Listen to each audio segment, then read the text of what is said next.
ನಮ್ಮ ಈ ಕಾರ್ಯಕ್ರಮಕ್ಕೆ ಬಂದ ನಮ್ಮ ಮಾಧ್ಯಮ ಮಿತ್ರರಿಗೆ ನನ್ನ ಹೃದಯ ತುಂಬಿದ ವಂದನೆಗಳು. ನಮ್ಮ ಸಿನಿಮಾ ಈಗ ಬಿಡುಗಡೆಗೆ ಸಜ್ಜಾಗಿದೆ. KVN ಸಂಸ್ಥೆಯವರು ನಮ್ಮ ಈ ಸಿನಿಮಾನ ವಿತರಣೆ ಮಾಡ್ತಿದ್ದಾರೆ. ಇದೇ ತಿಂಗಳ 26ನೇ ತಾರೀಕು ಜೂನ್ 26ಕ್ಕೆ ನಮ್ಮ ಬಲರಾಮನ ದಿನಗಳು ಸಿನಿಮಾ ತೆರೆ ಕಾಣಲಿದೆ. ಇವತ್ತು ನೀವು ನೋಡಿದ ಹಾಗೆ ಇದು ನಮ್ಮ 3ನೇ ಹಾಡಿನ ಬಿಡುಗಡೆ. ಇದಕ್ಕಿಂತ ಮುಂಚೆ ನಾವು ಟೀಸರ್ ಬಿಡುಗಡೆ ಮಾಡಿದ್ದೀವಿ. ಇನ್ನು ಬಿಡುಗಡೆಗಿಂತ ಮುಂಚೆ, ಸಿನಿಮಾ ಬಿಡುಗಡೆಗಿಂತ ಮುಂಚೆ ಇದರ ಇನ್ನೊಂದು ಹಾಡನ್ನು ನಾವು ರಿಲೀಸ್ ಮಾಡ್ತೀವಿ. ಅದಲ್ಲದೆ ನಮ್ಮ ಟ್ರೈಲರ್ನ ರಿಲೀಸ್ ಮಾಡ್ತೀವಿ. ಸಿನಿಮಾ ರಿಲೀಸ್ ಮಾಡಿದ ಮೇಲೂ ಕೂಡ ಎಷ್ಟೋ ಹಾಡುಗಳಿದೆ ಇನ್ನೂ ರಿಲೀಸ್ ಆಗುವಂಥದ್ದು. ಯಾಕೆಂದರೆ ನಾವು ಸಂತೋಷ್ ನಾರಾಯಣನ್ ಅವ್ರ ಹತ್ರ 5 ಹಾಡು ಮಾಡೋಕ್ಕೆ ಕೇಳಿದ್ದು. ಅವರು 8 ಹಾಡು ಮಾಡಿದ್ರು, ಕಡೆ 7 ಹಾಡಿಗೆ ಅದನ್ನು ತಂದಿದ್ದಾರೆ. ರೀರೆಕಾರ್ಡಿಂಗಲ್ಲಿ ಕೂಡ ಅವರು ಹಾಡುಗಳನ್ನ ಕಂಪೋಸ್ ಮಾಡಿದ್ದಾರೆ. ಅವರು ಹಾಡುಗಳನ್ನು ಎಷ್ಟು ಚಂದವಾಗಿ ಮಾಡಿದರೋ ಅಷ್ಟೇ ಅದ್ಭುತವಾಗಿ ಇದರ ಬ್ಯಾಕ್ಗ್ರೌಂಡ್ ಸ್ಕೋರ್ನ ಕೂಡ ಮಾಡಿದ್ದಾರೆ. ನಮ್ಮ ಈ ಸಿನಿಮಾ ಒಂದು ತಂಡದ ಪರಿಶ್ರಮ. ಮುಂಚೆನೇ ಹೇಳಿದಾಗೆ ಈ ಸಿನಿಮಾ ಆ ದಿನಗಳು ಥರ ಮಾಡಬೇಕು, ಇದನ್ನ ವಿನೋದ್ ಪ್ರಭಾಕರ್ ಅವ್ರಿಗಾಗಿ ಮಾಡಬೇಕು ಅಂತ ನನಗೆ ಮೊದಲು ಬಂದಿದ್ದು ಶ್ರೇಯಸ್ ಅವರು, ನಮ್ಮ ನಿರ್ಮಾಪಕರು.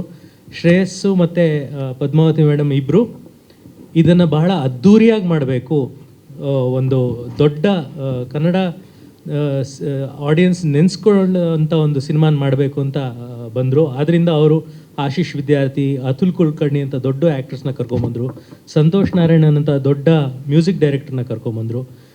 ಬಹಳ ಪ್ರೊಡಕ್ಷನ್ ವ್ಯಾಲ್ಯೂಸಲ್ಲಿ ಬಹಳ ಮಹತ್ವಾಕಾಂಕ್ಷೆ ಇರುವಂಥ ಸಿನಿಮಾ ಇದು. ಈ ಸಿನಿಮಾದಲ್ಲಿ ನನಗೆ ಜೊತೆಗೆ ವರ್ಕ್ ಮಾಡೋಕ್ಕೆ ವಿನೋದ್ ಪ್ರಭಾಕರ್ ಅವ್ರ ಜೊತೆ ಕೆಲಸ ಮಾಡುವಂಥ ಅವಕಾಶ ಸಿಕ್ಕಿದ್ದು ನನ್ನ ಸೌಭಾಗ್ಯ. He is one of the best actors I work with.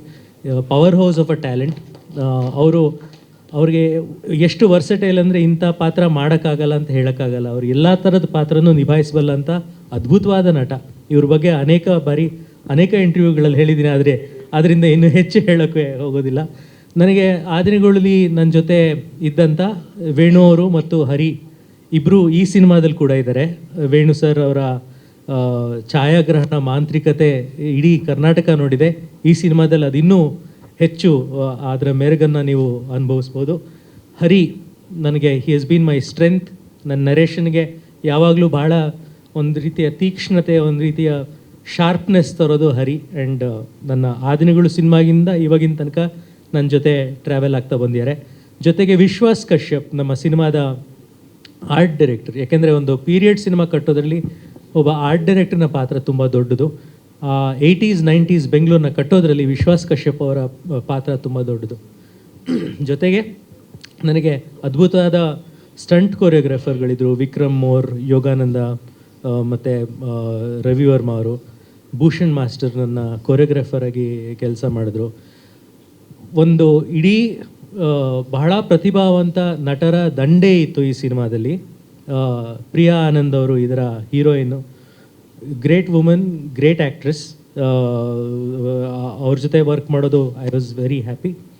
ಜೊತೆಗೆ ನನ್ನ ಸ್ನೇಹಿತರು ಅತುಲ್ ಕುಲಕರ್ಣಿ, ಆಶೀಶ್ ವಿದ್ಯಾರ್ಥಿ ಆ ದಿನಗಳಲ್ಲಿದ್ದವರು ಮತ್ತೆ ಈ ಸಿನಿಮಾದಲ್ಲಿ ಕಾಣಿಸ್ಕೊಂಡಿದ್ದಾರೆ. ಬಚ್ಚನ್ ಪಾತ್ರ ಮಾಡಿದ ದೀಪಕ್ ಆರ್ಯ ಅವರು ಕೂಡ ಈ ಸಿನಿಮಾದಲ್ಲಿ ಸಲೀಮ್ ಅನ್ನೋ ಪಾತ್ರವನ್ನು ಮಾಡಿದ್ದಾರೆ. Vinay Gowda, is a find of this film. ಅವ್ರು ಇಷ್ಟು ದಿವಸ ನೀವು ಭಾಳ ಸ್ಟೈಲಿಶ್, ಭಾಳ ಸಫಿಸ್ಟಿಕೇಟೆಡ್ ಪಾತ್ರಗಳಲ್ಲಿ ನೋಡಿದ್ದೀರಾ. ಇಲ್ಲಿ ಕಚಡ ನನ್ನ ಮಗ ಅನ್ನೋ ಥರದ್ದು ಒಂದು ಪಾತ್ರದಲ್ಲಿ ಕಾಣಿಸ್ಕೊಂಡಿದ್ದಾರೆ. ಅದನ್ನ ಅಷ್ಟು ಚೆನ್ನಾಗಿ ನಿಭಾಯಿಸಿದ್ದಾರೆ ಅವರು. ಅವ್ರು ಹೇಳಿದ್ದಾರೆ ಒಂದು ಇಂಟರ್ವ್ಯೂಲಿ, ಯಾರು ಈ ಸಿನಿಮಾ ನೋಡಿದ್ಮೇಲೆ ಏನು ನೆನೆಸ್ಕೋಬೇಕು ಅಂದರೆ ಎಂಥ ಕಚಡ ನನ್ನ ಮಗ ಇವನು ಅಂತ ಅನ್ಬೇಕು ಅಂತ ಅವರೇ ಹೇಳಿರೋದ್ರಿಂದ ನಾನು ಸಲಿಗೆಯನ್ನು ತೊಗೊಂಡಿದ್ದೀನಿ. ರಮೇಶ್ ಇಂದ್ರ ಅವರು ಸ್ವತಃ ಅವರೇ ಒಬ್ಬರು ನಿರ್ದೇಶಕರು. ಈ ಸಿನಿಮಾದಲ್ಲಿ ತುಂಬ ಸ್ಟೈಲಿಶ್ ಆಗಿ ತುಂಬ ಚೆನ್ನಾಗಿ ಆ್ಯಕ್ಟ್ ಮಾಡಿದ್ದಾರೆ. ಅನಿಲ್ ಸಿದ್ದು, ಅರುಣ್, ಅಭಯ್ ಪುನೀತ್, ಆದಿತ್ಯ ಆಶ್ರೇ, ತೇಜಸ್ ಜಯರಾಮ್, ಕಡ್ಡಿ ವಿಶ್ವ ಅವರಿದ್ದಾರೆ ಇಲ್ಲಿ, ಪ್ರತಾಪ್ ನಾರಾಯಣ್, ಅಶ್ವಿನ್, ತೇಜಸ್ ಜಯರಾಮ್, ಆಮೇಲೆ ನಮ್ಮ ಚಿನ್ಮಯ್. ಇಡೀ ಒಂದು ಗ್ಯಾಂಗ್ ಇದೆ, ಸಿಂಗ್ಲಿ ಗ್ಯಾಂಗ್ ಅಂತ. ಅವರೆಲ್ಲರೂ ಒಂದಷ್ಟು ಜನ ಬಂದಿದ್ದಾರೆ ಇಲ್ಲಿ. ನಾನು ಕೆಲವು ಆ್ಯಕ್ಟರ್ಗಳ ಹೆಸರನ್ನ ಮರ್ತೋದ್ರೆ ದಯವಿಟ್ಟು ಕ್ಷಮಿಸಿ. ಯಾಕೆಂದರೆ ಇದೊಂದು ತುಂಬ ದೊಡ್ಡ ಕಾಸ್ಟ್. ನನಗೆ ಈ ಮದುವೆಯಲ್ಲಿ ಕೆಲಸಕ್ಕೆ ಯಾರೋ ಒಬ್ಬರು ಹೆಸರು ಮರ್ತೋಗ್ಬಿಡ್ತೀವಲ್ಲ ಕರೆಯುವಾಗ ಇನ್ವೈಟ್ ಮಾಡುವಾಗ, ಆ ಥರ ಇದು. ಆ ರೀತಿ ಒಂದು ಸಂಭ್ರಮದಲ್ಲಿ ಇದ್ದೀವಿ ನಾವು 26ನೇ ತಾರೀಕು ಬಿಡುಗಡೆಗೆ. ಸೊ ಇಷ್ಟು ಮಾತನ್ನು ಹೇಳಿ ನಿಮ್ಮೆಲ್ಲರ ಆಶೀರ್ವಾದ ನಮ್ಮ ತಂಡದ ಮೇಲೆ ಇರಲಿ. ಈಗ ನಮ್ಮ ಸಿನಿಮಾನ ನಾವು ಅಚ್ಚುಕಟ್ಟಾಗಿ ಮಾಡಿದ್ದೀವಿ ಅಂತ ನಮಗೆ ನಂಬಿಕೆ ಇದೆ.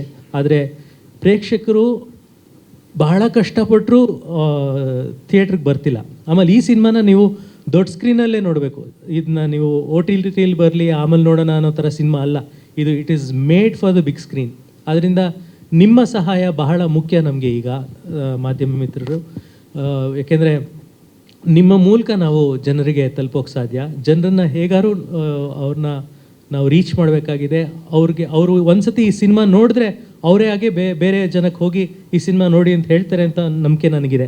ಆ ದಿನಗಳು ನನಗೆ ಈ ಭೂಗತ ಜಗತ್ತೇನಿದೆ, ಬೆಂಗಳೂರು ಭೂಗತ ಜಗತ್ತಿನ ಪರಿಚಯ ಆಗಿದ್ದು ನನಗೆ ಅಗ್ನಿಶ್ರೀಧರ್ ಅವ್ರ ಮೂಲಕ. ಯಾಕೆಂದ್ರೆ ನಾನು ಅಕಾಡೆಮಿಕ್ ಬ್ಯಾಕ್ಗ್ರೌಂಡಿಂದ ಬಂದಂಥವನು. ನಮ್ಮ ತಂದೆ ತಾತ ಎಲ್ಲ ಪ್ರೊಫೆಸರ್ಸು. ನನಗೂ ಭೂಗತ ಜಗತ್ತಿಗೂ ಯಾವುದೇ ರೀತಿಯ ಸಂಬಂಧ ಇರಲಿಲ್ಲ.